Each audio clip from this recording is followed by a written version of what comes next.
and the athletic handbook and the code of conduct. So, Yes, Mr. ma'am. Heinrich. Yeah, if policy 006 pertains to board meetings and operations, it basically specifies when 2/3 vote is necessary or a whole board, a unanimous vote by the board is necessary. And it basically is just to comply with the Sunshine Law. It says here that incurring temporary debt or adopting or changing textbooks without the recommendation of the superintendent are now categorized as actions requiring the affirmative votes of 2/3 of the full membership of the board. So if the superintendent makes a recommendation, a simple majority will do. Or if we are taking on new debt temporarily, then we have to have a 2/3 majority to approve that debt. Under provision regarding actions requiring the affirmative of the majority of the membership of the board, combining or reorganizing into a larger school district, which I hope is not a problem for us anytime soon, approving or denying a charter school application, approving or denying multiple charter school organization applications, or establishing joint schools or departments, all now have been changed to require the affirmative vote of the majority of the full membership of the board. So that's the only two changes. My understanding is if there wasn't a full majority here, we didn't have the quorum would not be enough to approve that charter school. We'd have to have 5 votes. If there were only 5 of us here, that would not be enough to approve a charter school. We'd have to have 5 votes regardless, if that makes sense. Any questions about that? No. I have a question on another part of that, but I'll give it to you afterwards. Okay, yes, ma'am. Can I move on then? Yes, please. Policy 216.1, this is supplemental discipline records. This is regarding student juveniles mostly. This is, again, the recommendation of the new PSBA policy guide to better handle school student information regarding discipline.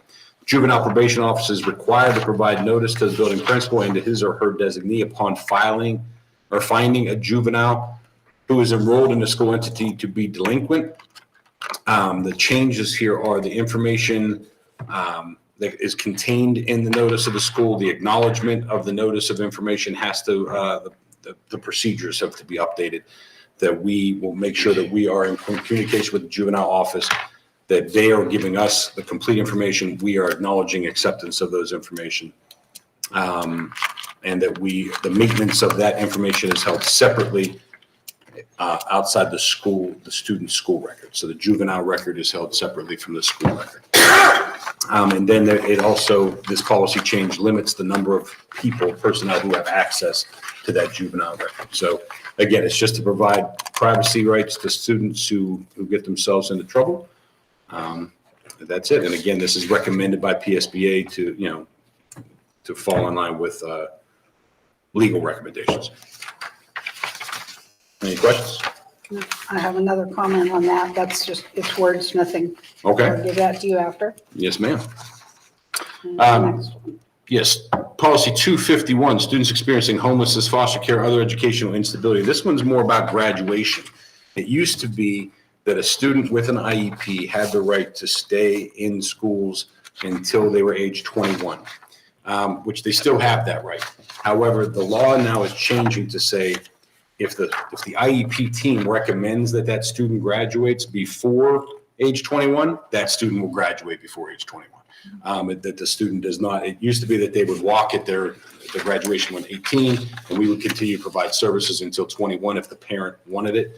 Now the law is changing to say, if the IEP team says you're graduated, you're graduated. You're out into the real world at that point, which is a simple change. This is a mandated policy by the state, so to comply with law. So we don't really have a say in this, except we have to go through our procedures to approve it.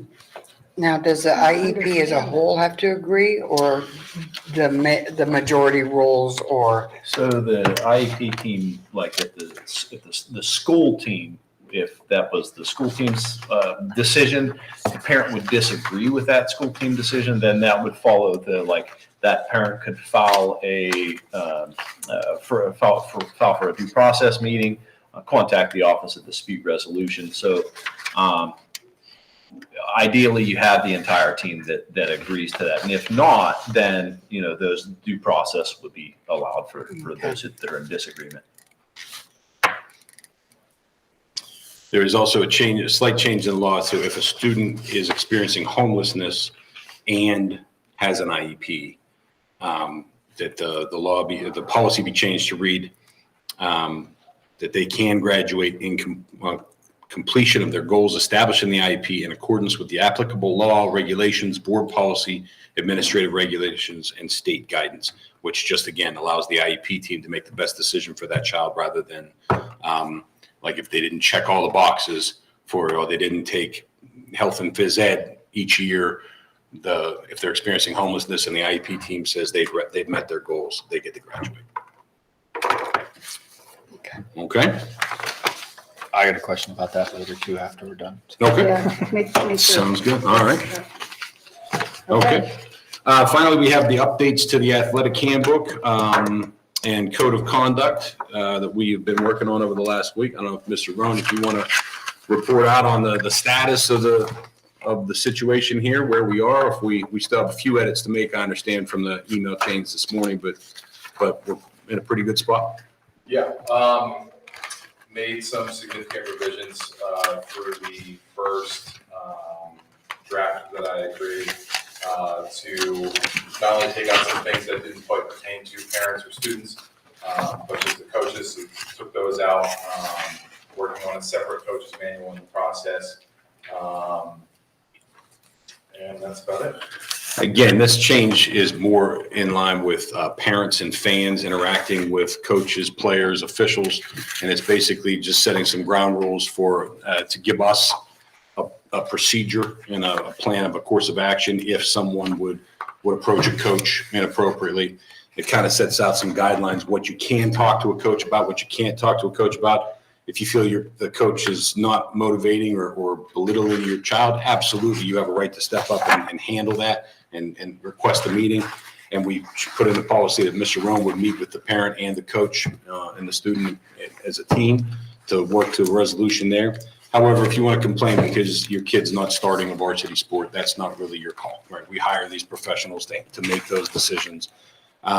So, we're not going to require our coaches to respond to every parent complaint about what kind of defense you're running or whether or not how many minutes your kid is getting in basketball.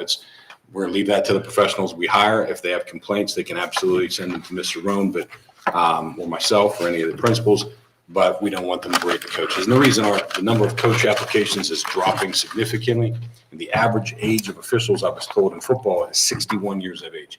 There's just nobody going into the profession.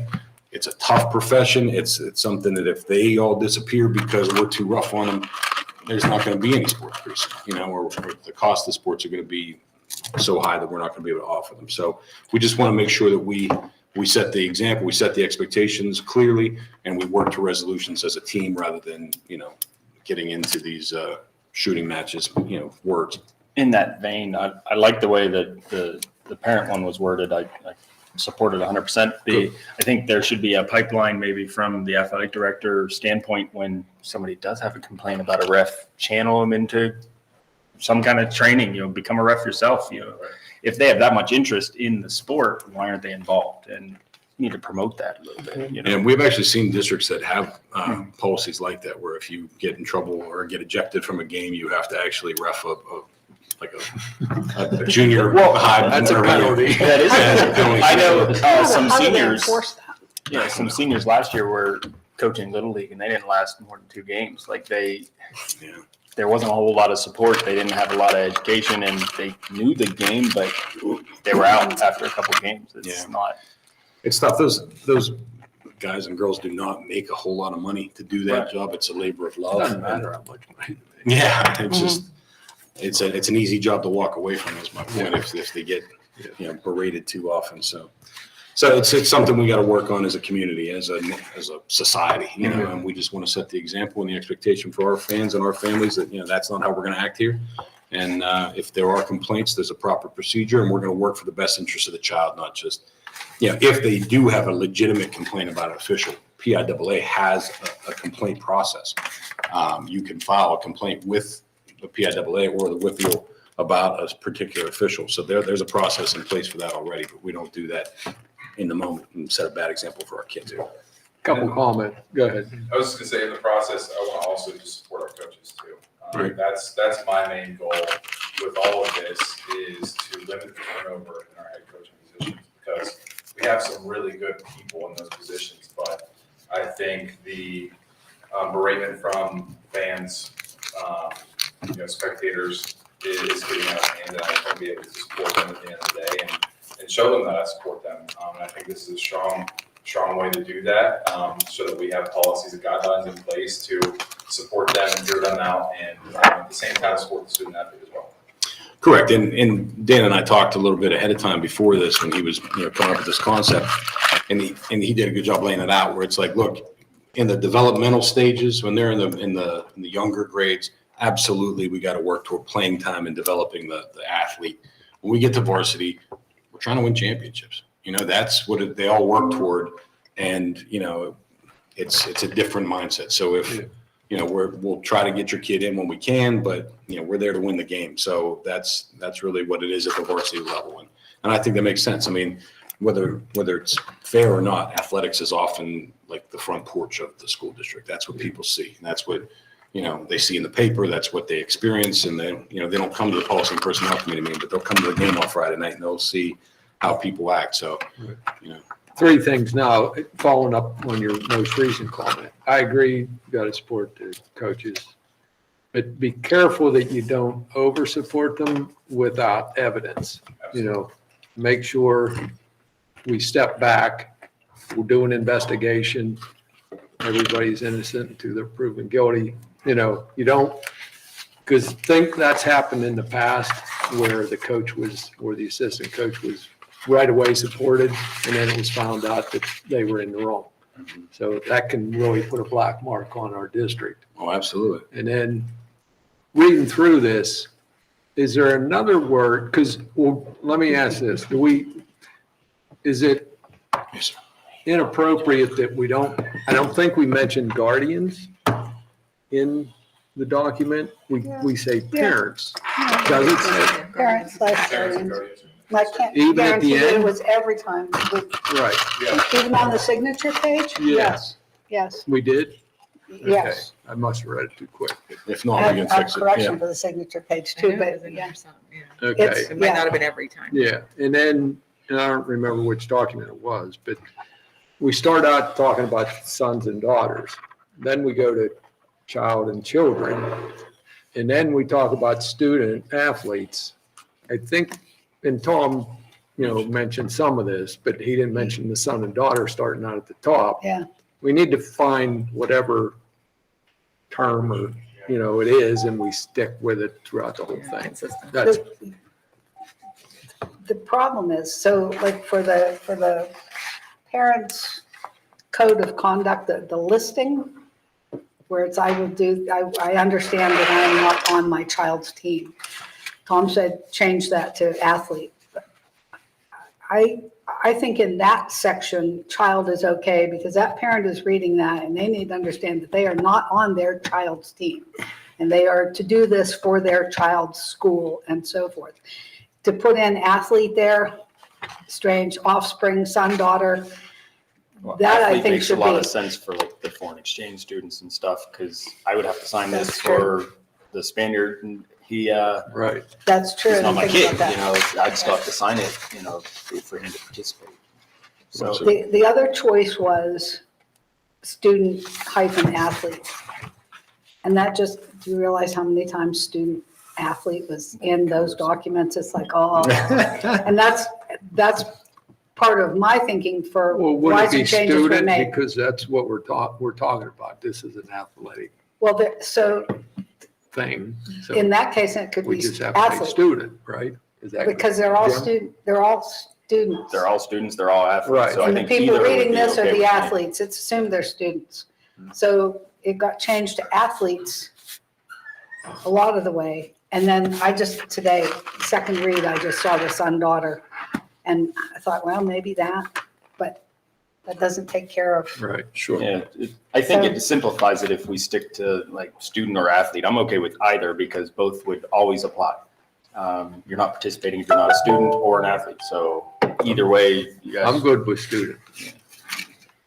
We can do a real quick Control F I'm and not- replace everywhere where it says son or daughter with athlete or student. It's not a Yeah. big deal. I'm good with either, but Yeah. I should say I like student better, I think. You want it to say student athlete?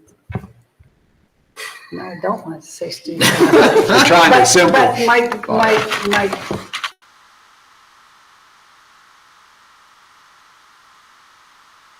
student athlete, then I would choose athlete. I'm good with that. Because student athlete is redundant, they're all Right. students. Right. Okay. But all students are not athletes, so if this is for athletes, then athletes. I'm good But I with that. still think in that section where you're delineating what you're telling the parents to look out for and remember, maybe there's another word, but I Yeah. think it should be your child or ward or your child, or if there's an appropriate word for your situation, Yeah. because it brings it home. Yeah. It's not a spectator looking at an athlete. It's a mom looking at a kid, a child. So, or a dad looking at a child. So just for Not that just- section, I still I think it had, should be I child. had the opposite reaction. I know, but they're- Yeah, no, yeah, you know, yeah. that putting it in as a child makes it seem like it's an elementary kid. Okay, and these are athletes that we're treating like adults that have to behave in a certain way and the parents have to behave in a certain way. So I was advocating that we get rid of child and use athlete. But athlete, it doesn't matter if you say athlete or brain surgeon or whatever. When that athlete is 80 years old, that parent is still going to see that person as their child. I understand. That's a child to them, and I It's just, a good point. Yeah. I Not don't to know. pick nits here, but I hope we don't have to. Poor Dan, poor Dan. this would also apply to non-athletic participants like drama, All right. those kinds of things, although there's no officials, but there are coordinators. So part of Dan's responsibility is all extracurricular activities like that. So, I mean, should maybe we want to stick to student That's why I picked student first. because it would apply to every situation, even if Right. it's not an athletic competition, if it was a band Right. competition or something, you know. Yeah, and I also was reading it as it applied to, although it's a parent-student thing, I was reading that the behavior aspects of that also apply to the students. Okay, that they didn't abuse people and they were kind and Well, and sportsmanship. that part is in the student, It's in our in regular the student student handbook. handbook, Yeah, but and it's in the student But I'm athlete reading it, handbook. Yep. as I was Just not the reading, code of as I conduct. was reading the code of conduct for the athletes, I was reading that what applied to the parents also applied to the students. The code of conduct, in my opinion, the code of conduct, and the reason I asked the question, why does it say parent and student now or parent and athlete? Because of the situation that we've had developing with spectators who have been a little bit too vocal and boisterous, I think that code of conduct is for the parents. And the idea that the students are signing on the back page of it, I think that's good. That's basically saying that the student witnessed that mom and dad signed that and mom and dad are not going to do this behavior. The athlete parent handbook has a section in it about sportsmanship and how the students are to behave. It has, it lays out the proper behavior. I still think the code of conduct one should be parent code of conduct. Or if you want to make it more general, you can say spectator slash parent, Spectator, yeah. or parent slash spectator, make the parent first. But you're, Because that has been the big but issue. you're only asking the parents to sign. And the student, And and two parents. Not just mom. If mom and dad are married or they're divorced, not just mom and dad, period. So that you get both parents, And do because it's an issue. Do we read an expectation at the beginning of every athletic event, like, for what you could be removed for and, Yes. like, we want to set a good example? and That's that a kind of- repeal thing. Yes. So, I mean, that would Get some handle big the signs spectators. and post them too. I don't know this. Does that even happen in the outdoor sports? Yeah, soccer, football. There's one point too, and I don't know if you can put it in there anywhere. I don't know if a lot of people know this or not. But when your scouts are coming here to look at your children playing or your athletes playing, a lot of them scouts also watch your parents. If it's a bad parent, that kid's not getting a scholarship. So I don't know if there's something you can put in there. That's And they something watch so them from good. seventh grade on. A lot of these scouts are from seventh grade on. I know in baseball. And we just did a clinic. I mean, Brian Forces had a clinic and brought one person in to teach the parents this. But they don't only watch that student or the athlete, they watch the parent. They don't want bad parents in their college. They don't want them on the field. Yeah. I don't know if there's something you could put a little statement in there that parents would be aware of this or not. But they're not only watching that student, they're watching the parent. So, Yeah. yeah, we can add something like that. That's no problem. Any other questions or concerns? And what we want to do is we just want to approve this in principle at this point. We can always make, changes if we get pushback or if there's something that we find later that needs, and then we can make it a living document that we approve regularly, Yeah, I would like to say that, I'm pleased that Dan's made this effort, that this is something we've needed in place for a long time. And we really are picking nits at this point. Okay, overall, the document is very strong. Yeah, you did do a great job. So thank you, Dan. Appreciate it. And thank you for the help. So, all right. That's all I have, Ms. Cinda, unless there's anything for the good of the order. Oh, No, oh, Terry has some. well, after tonight's vote, you're gonna have to change some titles possibly. And then even Justin, you don't have him as acting, you're acting, right? That's right. So, On the list. yeah. Yeah, currently Justin probably and Tara got that. are both acting. But we No, I can, knew that was we can gonna, I approve mean, this that has and- to be updated and changed whenever something. Right, but he's in there as director of education. we no can, acting, we can approve this in principle tonight. Yeah. And you with the can changes. On the 28th. finish it up. Okay. Yeah, but I saw a whole bunch of kids going out to fields today, so we got to get it printed. Yes, sir. Yeah. Somebody's practicing tonight. What's going on at the junior high? I There are don't cars know. everywhere. I'm not sure. Junior and you had their, Oh, that's right. service there today. Okay, So I'm Yep. sure they're probably wrapping up by now, if that's what was there earlier. okay. Okay, I'm done if you're done. I'm done. That's it. Thank you. Ron. Wow. See, I told you there'd be no problem. No Now problem, for except the the last, six now for the times she last wants to 8 talk on the minutes. side for something. Now for the last 8 minutes, you can answer my question. Yes, ma'am. I will do my best. How you doing? Meg. Yep, you stop. Yep, thank you.